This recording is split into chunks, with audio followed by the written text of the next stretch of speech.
Welcome back to the Paranormal State, Washington, and UFO UAP. With Makāula Nakae, a lifelong experiencer and ET contactee since 1990. Today's episode, 1951 Project Artichoke. The CIA's deep dive into chemical interrogation and behavioral control.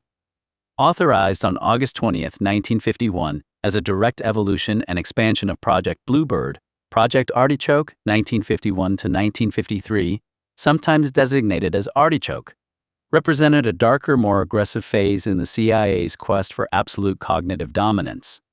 While Bluebird laid the conceptual and operational groundwork for mind control, Artichoke turbocharged the agency's human experimentation pipeline.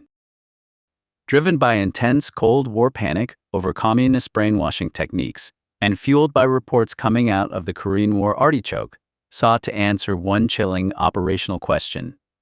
Can we get control of an individual to the point where he will do our bidding against his will, and even against fundamental laws of nature such as self-preservation? Key objectives and operational escalation. Project Artichoke expanded far beyond standard intelligence interrogation techniques, plunging deep into the dark, uncharted realm of neurological engineering and involuntary behavioral modification. Declassified documents reveal that the program concentrated on several core, highly classified directives designed to master human consciousness. Artichoke researchers sought to engineer methods to completely strip away a subject's free will, core memory, and individual personality.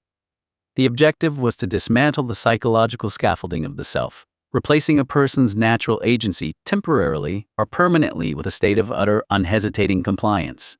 Handlers wanted the ability to switch off a human being's psychological resistance as easily as flipping a light switch, converting living people into completely pliant instruments. Moving past passive compliance, Artichoke actively tested the terrifying hypothesis of whether an operative or an unwitting subject could be hypnotically and chemically programmed to carry out high-stakes espionage, sabotage, or even political assassination against their own foundational survival instincts. Crucially, the protocol required that once the mission was completed, the subject would experience absolute impenetrable amnesia of the act, leaving them incapable of confessing even under torture, because their conscious mind genuinely had no recollection of what they had done. To protect the absolute secrecy of the agency's expanding black site infrastructure, Artichoke worked to develop foolproof psychological fail-safes.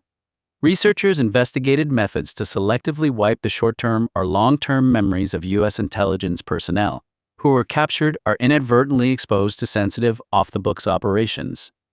The goal was to ensure that if an agent fell into enemy hands, they could not reveal state secrets, because the memories themselves had been chemically or hypnotically erased from their neural architecture.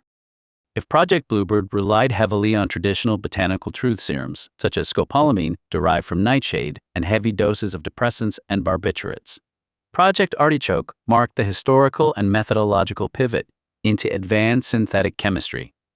The agency realized that natural compounds were too unpredictable, prompting a desperate search for precision tools capable of hacking the human central nervous system at the molecular level. In the early 1950s, the CIA's technical division became intensely focused on lysergic acid diethylamide, LSD-25, a powerful synthetic psychotomimetic compound first synthesized by Swiss chemist Albert Hofmann at Sandoz Laboratories in Basel, Switzerland in 1938.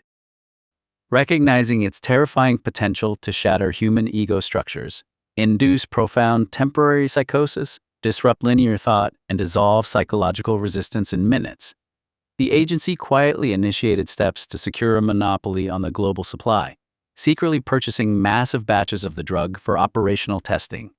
Artichoke handlers wasted no time pushing the chemical boundaries of the compound. Declassified operational logs reveal that CIA operatives secretly administered high doses of LSD alongside synthetic mescaline, raw tetrahydrocannabinol, THC derivatives, and ultrapotent barbiturates to unwitting human subjects. These horrific trials were not confined to foreign prisoners, double agents, and suspected spies locked inside overseas European and Asian black sites. In a chilling display of institutional paranoia, handlers occasionally slipped LSD to CIA personnel and military officers without their knowledge or consent, aiming to test how well agents would hold up under sudden chemical warfare or hostile interrogation conditions. Project Artichoke operated with an absolute, systematic disregard for domestic statute, international law, and human rights. To shield its illicit operations from congressional oversight, public scrutiny, and judicial review, the program relied on a sprawling, compartmentalized, and entirely untraceable global infrastructure designed for total deniability. To bypass the Geneva Convention and any legal accountability, Artichoke established a network of secluded safe houses, covert holding cells, and military bases situated deep within occupied or strategically vital foreign territories. Primary hubs were heavily concentrated in post-war Germany, particularly around Frankfurt and Munich, Japan, and the Philippines. Within these clandestine overseas black sites, CIA interrogators and medical personnel operated in total isolation, subjecting detainees, refugees, and captured operatives to horrific cocktails of extreme sleep deprivation, profound sensory manipulation, chemical poisoning, and calculated psychological terror designed to break the human spirit. Recognizing that intelligence collection had to be adaptable to rapidly shifting Cold War flashpoints, Artichoke pioneered the deployment of specialized, highly mobile interrogation squads. These clandestine units were authorized for rapid deployment to any global theater of operations at a moment's notice. Traveling light but armed with classified authority, these handlers carried literal black bags filled with unlabeled experimental pharmaceuticals, heavy-gauge syringes, chemical restraints, and advanced hypnotic induction tools. They were prepared on a moment's notice to descend upon safe houses to extract vital intelligence, administer forced chemical testing, or execute behavioral control protocols on captured enemy agents before anyone outside the inner circle even knew they existed. By early 1953, Project Artichoke had grown far too large, legally volatile, and operationally complex for the CIA's Office of Security to manage in isolation. The scope of clandestine chemical and biological testing was rapidly breaking past overseas black sites and bleeding into domestic American soil, reaching into prestigious universities, major pharmaceutical laboratories, private hospitals, and federal correctional facilities. This massive expansion demanded a unified, highly compartmentalized, and airtight bureaucratic umbrella. On April 13, 1953, CIA Director Allen Dulles officially signed off on the creation of Project MKUltra. With a single stroke of a pen, MKUltra absorbed Artichoke's existing infrastructure, operational networks, and personnel, shifting command directly into the Technical Services Staff, TSS. The program was placed under the absolute operational control of brilliant, ruthless CIA chemist Dr. Sidney Gottlieb, a man who would become infamous as the agency's black sorcerer and chief poisoner. Under Gottlieb, MKUltra expanded into a sprawling web of 149 covert sub-projects, touching over 80 institutions, weaponizing unsuspecting American citizens, academic researchers, and vulnerable patients in a nationwide human experimentation matrix. Project Artichoke served as the vital, lethal bridge between early, highly localized intelligence curiosity and full-scale, institutionalized human experimentation.